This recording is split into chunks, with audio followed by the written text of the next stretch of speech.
Gawa sa upat ka purok sa duha ka magsilingang barangay sa poblasyon area sa Davao City nga unang gipailalom sa lockdown. Lain purok na sab sa duha ka barangay ang gipailalom sa lockdown. Atong sayron ang detalye pinaagi sa live report ni Argil Relator. Argil. Yes, Real, sukad kagahapong adlaw, gipatuma na ang lockdown sa Purok Santo Niño, Barangay Leon Garcia, Agdao District. Samtang ugmang adlaw sab ipatuman ang lockdown sa Sitio Lipadas, Barangay Daliao, Turil District. Human, dunay mga nagpositibo sa maong mga lugar. Mismong si Davao City Mayor Sara Duterte uban ang mga health workers ang nisuta sa sitwasyon sa Barangay Leon Garcia, Agdao District, Davao City kagahapon sa Udto. Tulumanggod ka magbanay, amahan, inahan ug anak sa Sitio Santo Niño ang nagpositibo sa COVID-19. Kinsay una natakdan ani Kap ang kining amahan? Bali ang amahan manggo daw kay nagalakaw-lakaw. Di nagka-pneumonia siya nagpili siya og nagkalibanga daw siya dumato nagpa-check up. Nagpahigayon og random specimen collection ang health workers. Diin 23 ay nakuhaan og sample nga dunay contact sa mga nagpositibo.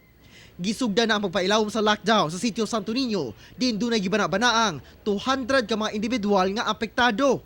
Kagahapon nakauna ko pangatag sila og tag 2 kilos nga bugas, vitamins mga bata.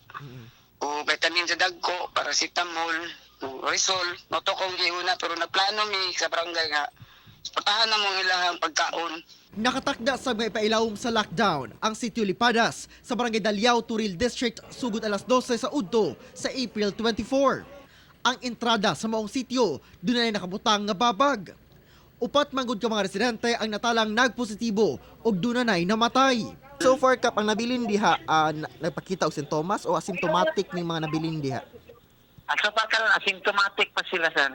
Sa karon, gitugdan pa nga makagawas sulod ang mga residente aron makapalit sa ilang panginahanglanon sulod sa 14 ka adlaw nga pagpailawom sa lockdown. Nangayon akong alayan gikan sa PNP, Toril, sa task force. Unya sila ang mubabag diri sa kadalanan. Unya kay usama ni ka coastal purok kining Lipadas na po dito sa unahan ang Maritime Police ug ang Coast Guard.